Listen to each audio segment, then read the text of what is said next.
Imran Khan's PTI scores major win in Pakistan battle for reserved seats Islamabad. Pakistan. The Supreme Court has handed a major legal victory to the Pakistan Tehreek-e-Insaf (PTI) party of former Prime Minister Imran Khan, declaring it eligible for a share of reserved seats in national and provincial assemblies. The judgment, announced on Friday by a 13-member bench in an 8-5 ruling, dealt a significant setback to the coalition government. The case was filed by the Sunni Ittihad Council, SIC, a political party that PTI-backed candidates had joined after the February 8 general election, which they were compelled to contest as independents. The PTI, led by Khan, who has been in jail since August due to criminal cases filed against him, was denied the right by the Election Commission of Pakistan, ECP, to contest the elections under its electoral symbol, a cricket bat, due to electoral law violations. Consequently, PTI candidates had to run as independents. Yet they surprised observers by winning 93 seats in the National Assembly, more than any other party. The Pakistan Muslim League Nawaz, PMLN, came second with 75 seats. And the Pakistan People's Party, PPP, was third with 54 seats. After Khan's refusal to join hands with any of his rivals, the PMLN and PPP agreed to form a coalition government with other smaller parties.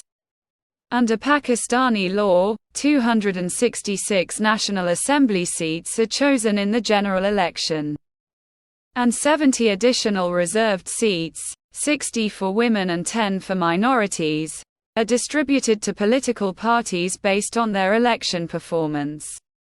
A total of 169 seats is required for a simple majority to form a government with a two-thirds majority of 224 votes necessary to pass constitutional amendments. In its short order on Friday, the Supreme Court recognized the PTI as a political party and affirmed that not having an election symbol does not affect a party's legal rights to field candidates. PTI was and is a political party, which secured general seats in the national and provincial assemblies in the general elections of 2024, the verdict read. The court has directed the PTI to submit its list of names for reserved seats within 2 weeks. PTI-backed candidates who joined SIC in the assembly are also required to submit affidavits declaring their political affiliation within the same timeframe. SIC currently holds 86 seats in the National Assembly while 4 PTI-backed candidates chose to remain independents.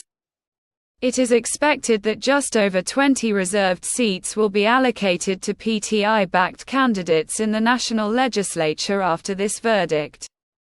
PTI leader Gohar Ali Khan praised the Supreme Court's decision, calling it a victory for the rule of law. This decision will be remembered in history. It's a win for Pakistan's democracy and restores our party's rights, he told the media after the ruling. Constitutional lawyer Rida Hossain also supported the court's decision, which criticized the ECP's performance and questioned its impartiality and competence. The order criticizes the ECP for its conduct, which has been detrimental to Pakistan's democratic process. The electoral watchdog has a constitutional duty to be independent and impartial, yet it acted against a major political party, unlawfully denying PTI its right to contest elections, she told Al Jazeera. Akram Khurram, an Islamabad-based lawyer specializing in electoral law, also criticized the ECP, noting that all judges unanimously questioned the election authority's decision to bar the PTI from using its symbol during the elections.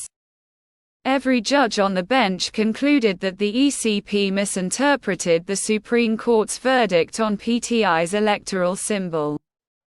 The election body must take responsibility for the political crisis and legal complications arising from its decision, he told Al Jazeera.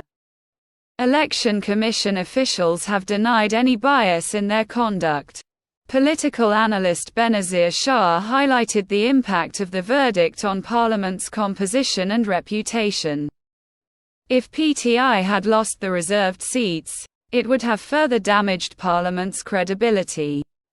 Now, with reserved seats allocated to PTI, it becomes the largest political party in Parliament, she told Al Jazeera. She noted that this could shift attention to the ruling coalition and particularly the PPP, the third largest party in the Assembly, including whether it might be tempted to join the PTI in a new alliance. Although the government and its allies still hold a clear majority in the House, we need to see what the PPP will do. They might consider forming a government with PTI and leaving the coalition with the PMLN, Shah said. It is worth noting that PPP was